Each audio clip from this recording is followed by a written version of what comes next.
I'll just take 1 minute to take a step backwards and I'll jump into the discussion. There's a biblical principle that when the wicked rule, people mourn, but when the righteous rule, people rejoice. And may mga nagpapalabas kasi that this hearing is an evidence of corruption of the Duterte administration.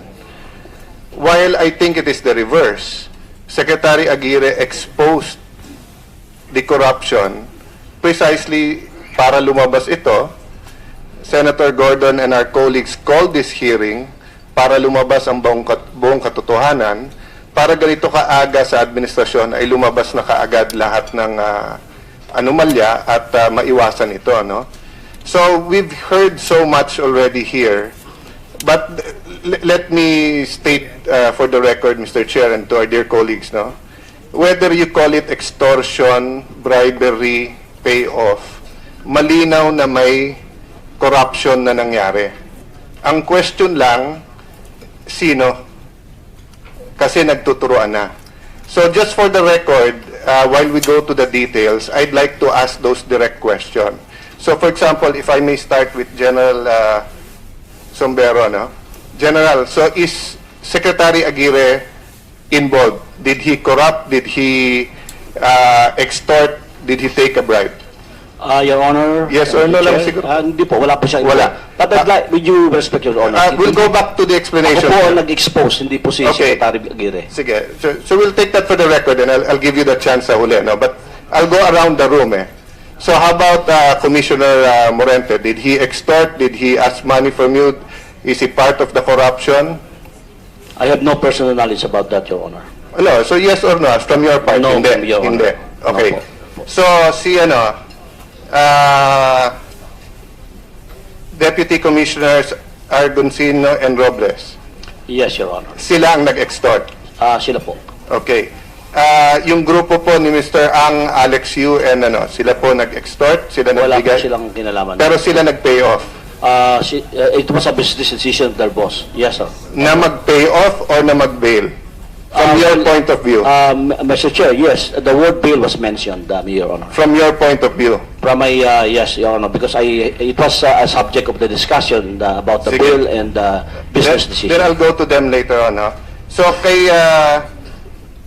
Deputy Commissioner Arguncino, sir, Arguncino,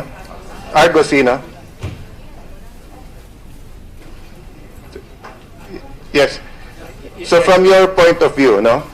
Sino nag-extort or sino nag-bribe or sino nag-corrupt? Actually, klarong-klaro ho talagang sinalya sa amin yung pera. Inconsistent ho yung mga sinasabi. So from your point of view, you did not extort. I did not, Your Honor. Sila nag-offer at sila nag-bribe. Wala ho kaming... Yes, sir. Yes. All the explanations are going on, eh. So yes or no na lang, sir, ng sino sila? When you sinabi mo sila? Sila ho, Yeah, can you name them one by one, sir? From Sombero, from Norman Nang, from Alexander Yu, and Jack Lam, Your Honor. Okay, and then why did you accept it? No, Your Honor. You accepted it to entrap them. Yun ang story niyo. That happened already, Your Honor, nung binigay na po sa amin yung pera. Yes. That was the first time na Yes. nalaman namin. So your story is kinokorrupt kayo and then yung tinanggap nyo para i-entrap sila. Yun ang version niya. Your Honor, not in the concept of entrapment, Your But, Honor. Because ba't yung tinanggap? ang concept po namin dito is gusto po talaga namin malaman yung kung anong ito po, yung exactly kung ano po yung inaalam ng Senado. Kasi, Kaya nyo tinanggap? Yes, Your Honor. Okay. As evidence. Anyway, so may explain lahat yun. Can I ask Commissioner Robles the same question? So sino nag-corrupt or sino nag-bribe or sino yung tumanggap? In your view? We have already filed our case, criminal complaint in Parañaque against the... And it says that...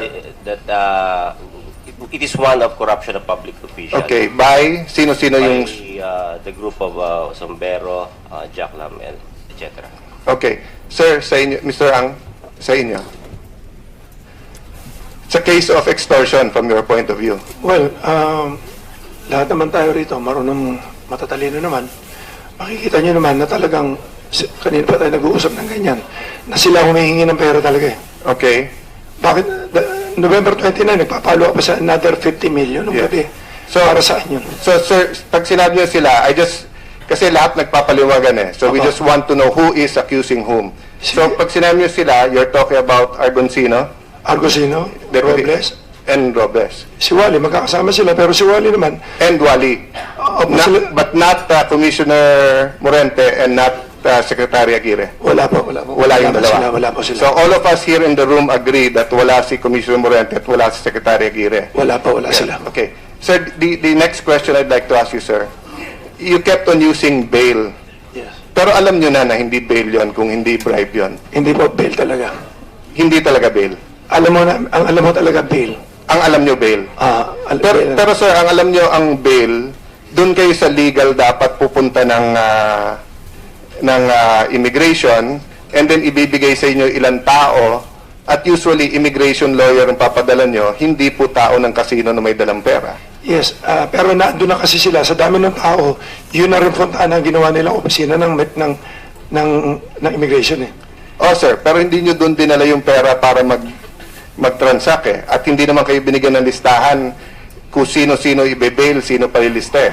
Well, Your Honor, ang nangyari po doon, wala naman kasi doon pera sa Fontana kasi mas may pera dito sa Manila eh.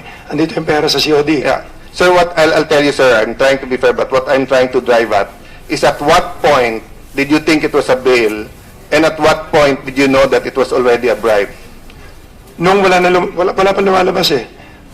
So, nung binigay niyo yung pera, ang feeling niyo sila na mag-aayos, sila na maglalabas, ilang tao yon, magkano per tao. Pero nung binigay niyo yung 50 na hindi lumabas, sabi niyo, hindi na to bail. Mukhang kinokotongan na tayo to. Yes, nalaman po kasi namin na 56,000 per head ang bail.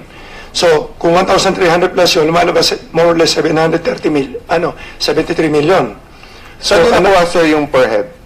Yung bail per Chinese. Yes, pero saan nyo nakuha yung amount? Is that a... Sila na nagsabi. Sila Mr. Argosino na. Yes, pero hindi nyo tinignan kung may regulation ang BID, kung magkano. Kasi like sa court, ang court ang magsasabi sa iyo that ang bail for this is 10,000 per ganito. Tapos pwede yung bond, pwede yung cash. Yes, Your Honor. Ang problema, hindi pa rin nila kinakasuhan. Wala pa kami makita kung ano yung papel. So, ibig sabihin, lumalapit. So hindi sir nyo naisip na since wala pang kaso, hindi pwedeng i-bail. Kasi bail is a function kung meron ng kaso. Pasensya na po, hindi po kasi kami abogado. So, noong time na yun, nagkakagulo. Hindi na namin alam. Ang importante, ang humingi kasi ng tulong sa amin, hindi po kami yung next game. No, sir, I understand. And I understand that you were, as businessmen, you're trying to get them out. Yeah, and by the way, sir, hindi kita kilala. I have nothing against you and everything. Yeah. But I just have to ask this, na nabasa ko lang somewhere, di ba? When there was a charge against you during the Strada administration, wasn't it part of your plea bargain with the court that you cannot engage in gambling? Siguro under probation, sa probation lalabas yun. Pero alam naman natin, yung kaso ko yun is politically motivated lang. Yes, pero tapos na ba yung probation? na yun? Tapos na, matagal na, 2 years lang yun. So after the probation, pwede ka na? Pwede na, kailangan naman nung kami mabuhay, maghanap buhay kami. No, sir. Ang question ko, was it a pardon? No, nag-ano ko ng Yeah, was it part of your conviction or pardon that you cannot engage in gambling?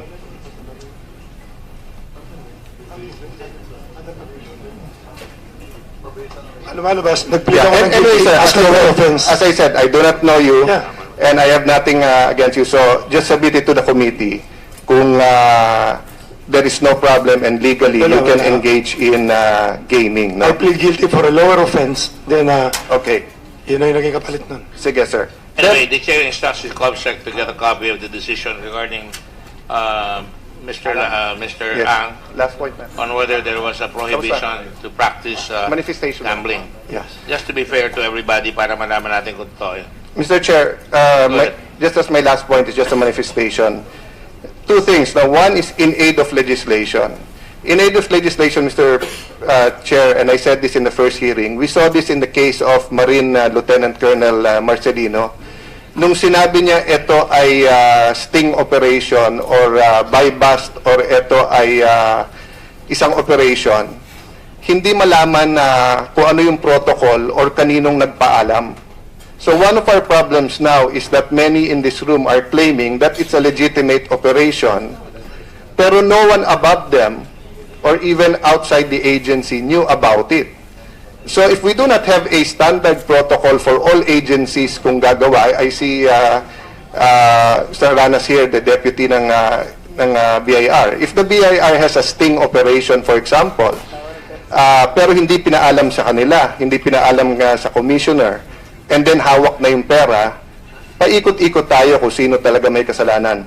Lastly, Mr. Chair, I will wait after Senator Trillanes, but a while ago he was implying that when you say president, kapatid ng president, pamangkin ng presidente, kapatid, as if involved ang presidente. Alam naman natin sa ating kultura, we have a padrino culture.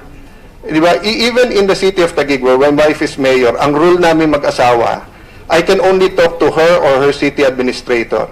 I cannot talk to any department head. I cannot refer any contractors. I cannot ask for any permits, etc. And all our relatives, para malinaw. Minsan may nagagalit sa aking kamag-anak pag ganon. Mr. Fred Lim is here, which is one of the close friends of the President, and he will be a witness. Ilan ang lumapit sa amin, na lumapit sa Presidente, at ang sagot namin parati, dumiretso kayo. Because lumamit kayo yan sa kapatid, sa asawa, sa anak, lalong magagalit yan. So, I will wait for his evidence, no? But mere insinuation that someone is saying, malapit ako kay President, I can say that now. I can say that now. Papunta ako kay Presidente ngayon kung may lalakarin kayo. That doesn't mean na it is true or pababayaan ng Presidente. So let me just stop there, Mr. Chair, and congratulate you in the handling of this hearing. Thank you, Mr. Chair. Thank you. Yes, sir.